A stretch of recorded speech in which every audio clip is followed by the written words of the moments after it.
Guys, what the hell? Second? It's outrageous. And what makes it worse is that those clowns across town that are top. Now get out there, make things right, get back to where we're supposed to be. And Gavia, would you stop sulking, dude? Come on, man. Jarune, za tebe mi dijete diše, tu je važno samo jedno, nogomet i ništa više.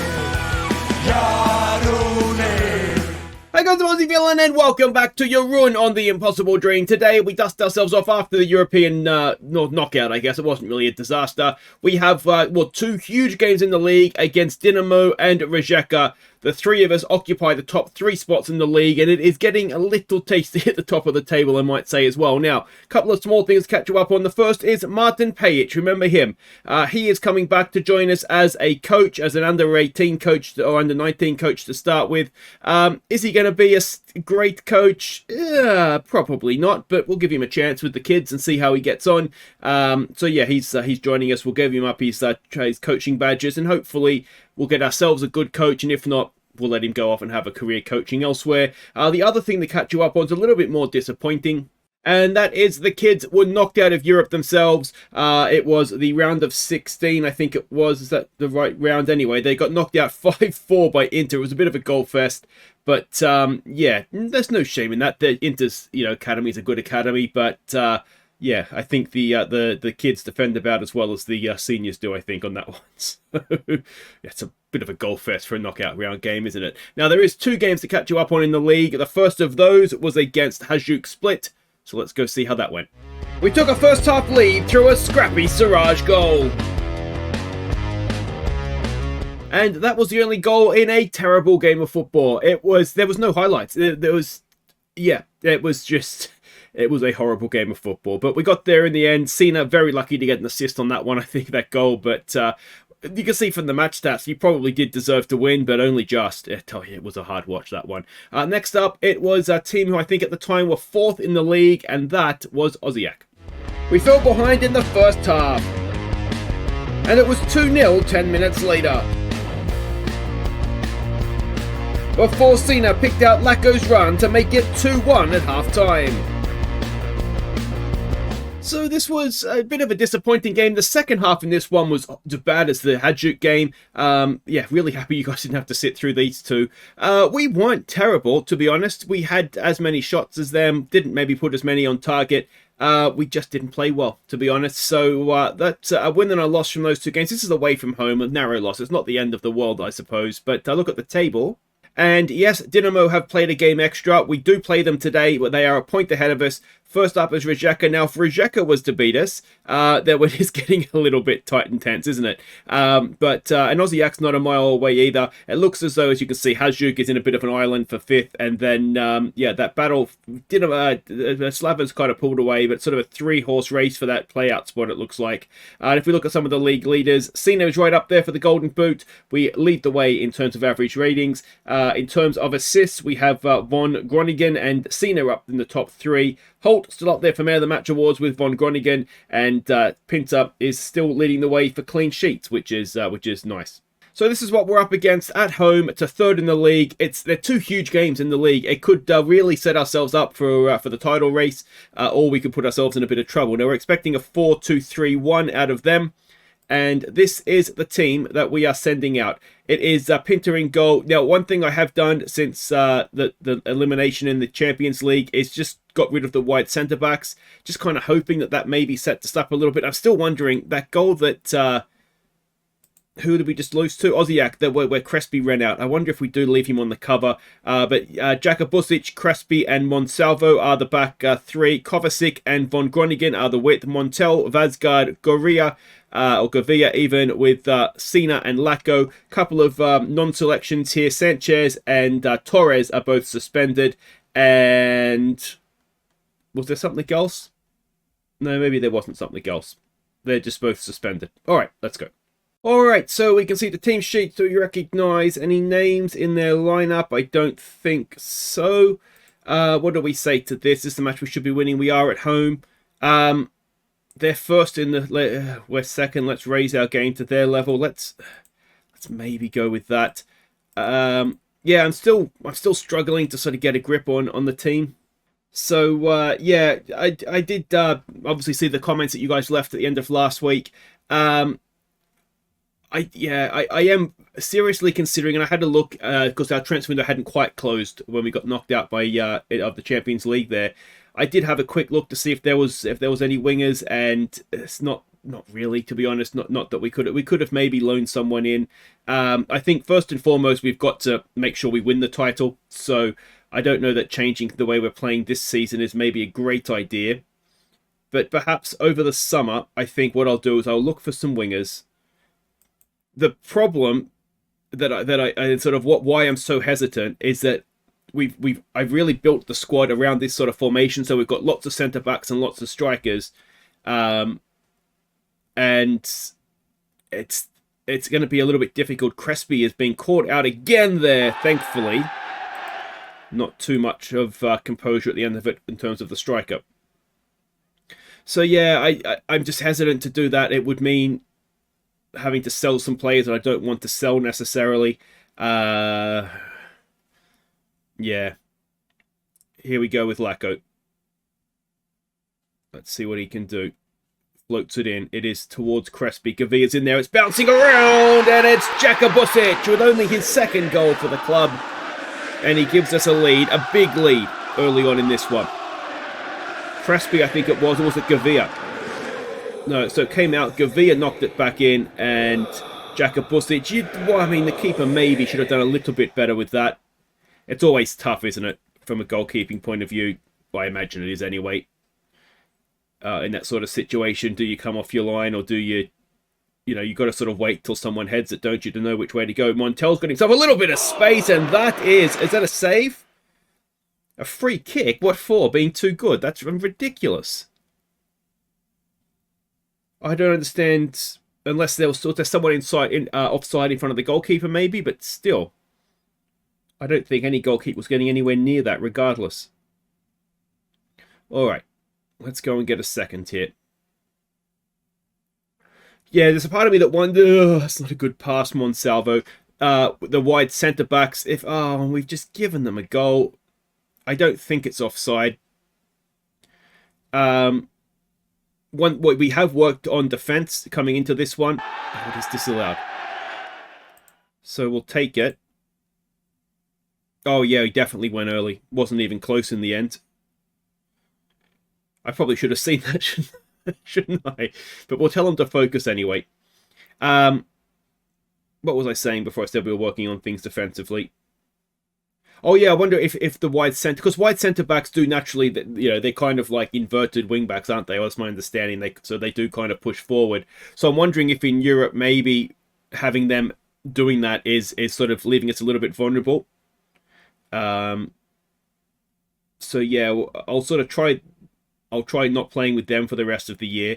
The problem that we have is that and it's gone all the way through to Gavia, and well, it looks like he's stopped sulking for 5 seconds to score a goal, which is very nice. I always do the intros before I record the episode so that knowing what happens doesn't influence the intro. I sort of come into the episode where you do when I'm doing the intro, so I didn't know he was going to do that. But yeah, definitely nice of him to stop sulking for 2 seconds. So we'll give them some praise. Hopefully that's a goal that will settle us down now.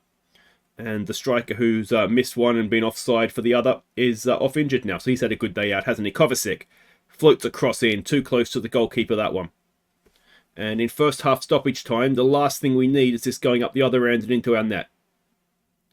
It's lumped forward. Monsalvo is there. And it comes back at us again. Come on, boys. Keep your shape. Putting some good pressure on them here. Are we going to get pinged over the top is the question, isn't it? I'm not even going to try and say that. Oh, Jaka Busic thought about going for it. Now he's got himself hopelessly out of position. Looks like Von Groningen tucked in for him very nicely.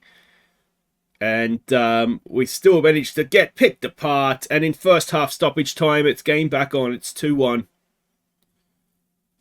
I mean, it was a good goal from their point of view, wasn't it? I've got to say, Von Groningen did really well, but then just left his man. He tucked in perfectly to cover for Jaka Busic, and then just forgot who he was marking when he went back out to play his position. So it's 2-1 at half time. Okay, so let's no complacency. Let's get back out there. And for, 90% of that half, it went perfectly to plan. It was just, an offside goal, and the actual goal that kind of let us down, or there was that chance they created as well that maybe should have been scored. But next goal in this one is looking important, isn't it? Vazgard not having a great game. I promised Vazgard football, which is why he's starting, but if he's not playing well, Zingo can come on for him. Crespi is not having a great game. The problem we have is that with no Sanchez, we've got an unhappy Skolabar or Toninsky. I suppose Alvarez could come on. I don't really want to make a change at centre-back, if I'm honest.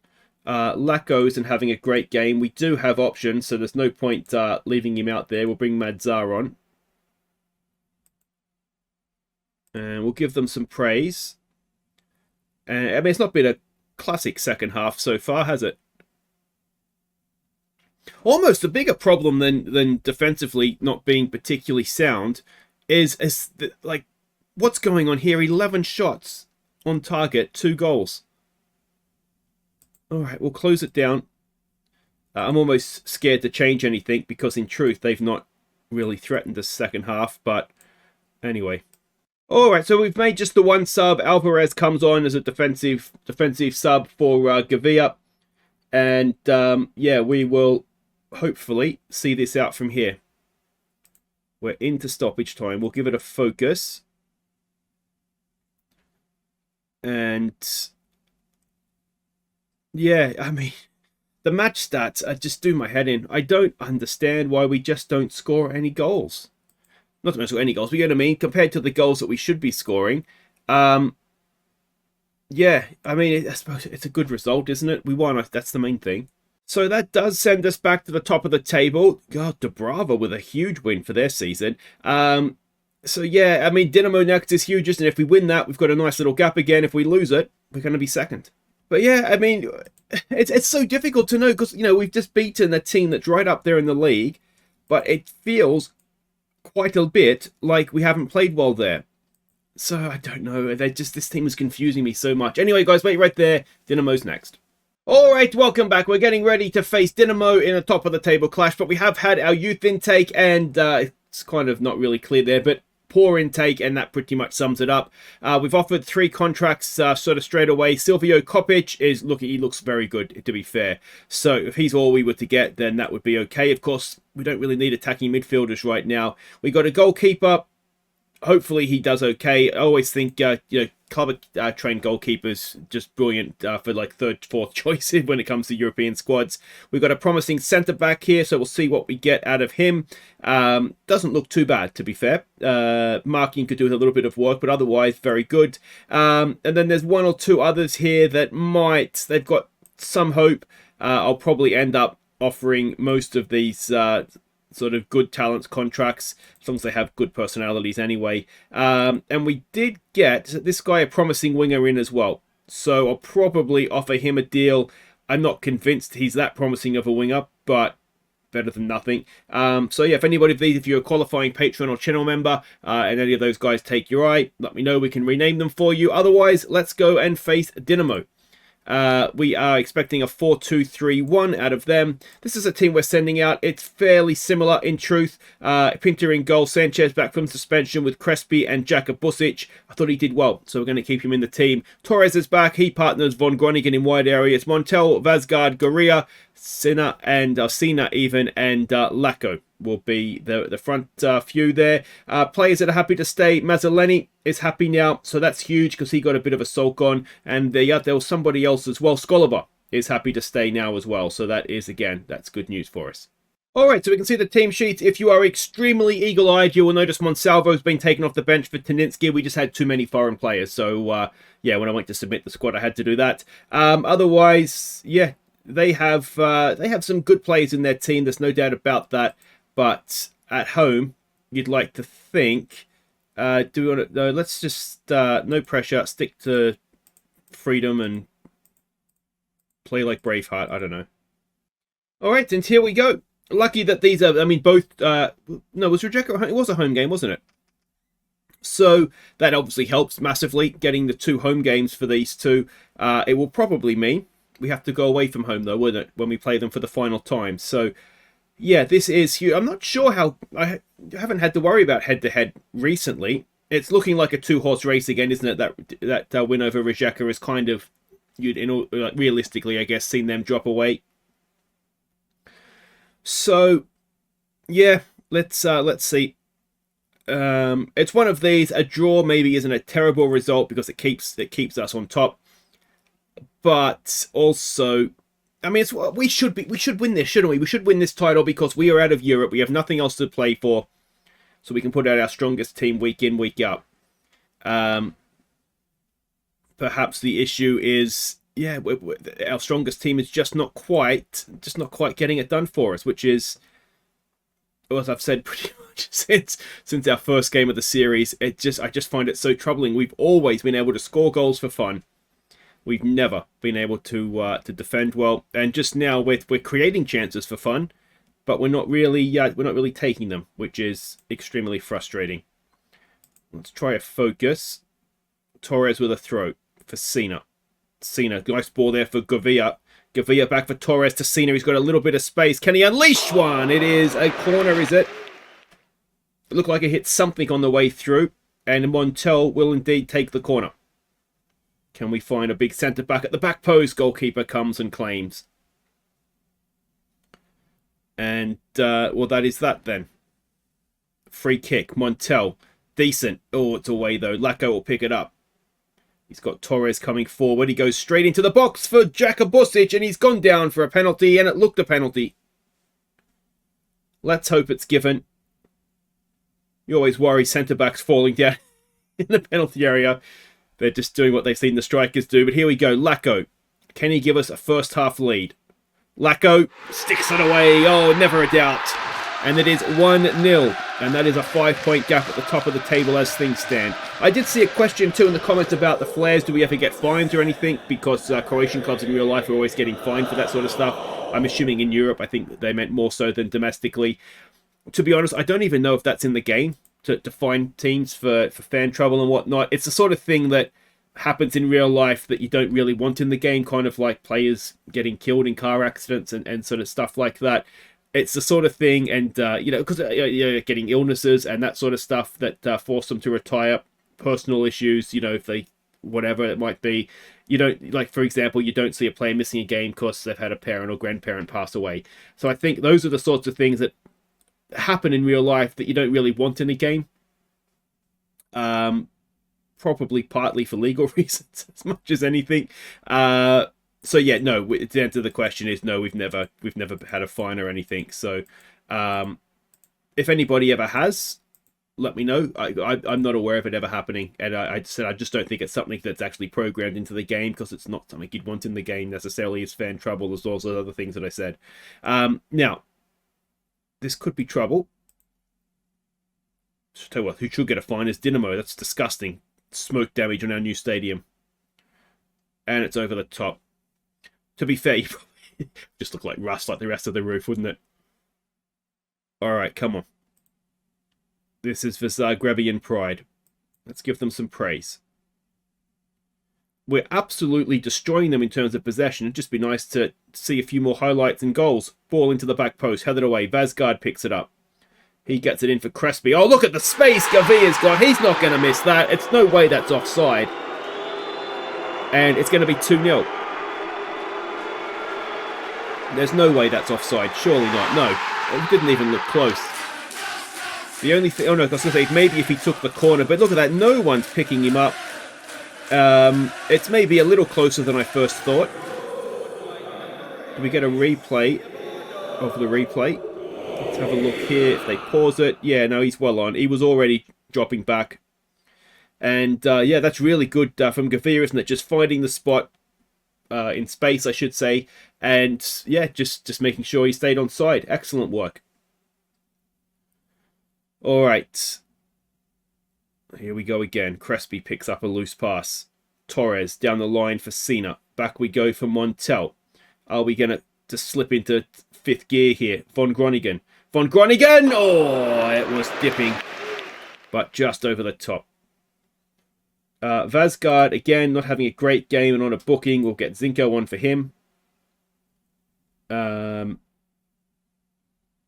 Yeah, that's fine. I don't know that Mazzella is actually Vasgard's best position, in truth. He's sort of a bit of everything. He could do anything. He's probably more of a box-to-box midfielder, isn't he, in truth? Maybe next game I'll try him in that role. Von Groningen's not having a great game. He's tired. He's played a bit recently. Kovacic played in that game with the academy graduate, so that's why he's looking a little tired. He just did that for some match fitness. Sanchez hasn't come back from his suspension particularly well, but that's fine. And it looks like, I mean, that has been a pretty convincing win, hasn't it? We've dominated possession. It's still got to ask questions about the goals that we're scoring with 64% possession, but we've played a good team there, and we've not even given them a sniff, really, have we? So that's good. So 5-point gap, we'll take that with, 9 games to go. That is very, very nicely done, and that should make sure that we have the head-to-head over them as well now, I would have thought. So I just checked, not quite. They've beaten us once, we've beaten them twice. So if they were to beat us and we played them on the final game of the season at their place, then head-to-head would more or less be the same in terms of results. It might come down to goals. I'll have to look into exactly what the rules are. Hopefully, it's not going to come down to the final day, but that will do it for today. If you have enjoyed that, thumbs up. Subscribe if you're new. I'll just move myself over here so you can see all the fixtures. Where can I be out of the way? Somewhere there. So what we will do, and make sure you're nominating your Viewers Player of the Year. Should have mentioned that earlier, shouldn't I? And we will come back. We'll see how it's going. If we end up running away with the league, then we'll come back somewhere around here to win it. And that will be when we vote on our Viewers Player of the Year, which, yeah, we'll probably need to do. And if not, we'll come back for the last 3 games because it's, it's a tough running. We've got 5th, 4th, 3rd, and 2nd. So we really build into to the title decider, don't we? So yeah, we'll see how it's going as to when we come back. But next episode, we will be voting Viewers Player of the Year. So make sure you get your nominations in. Take care.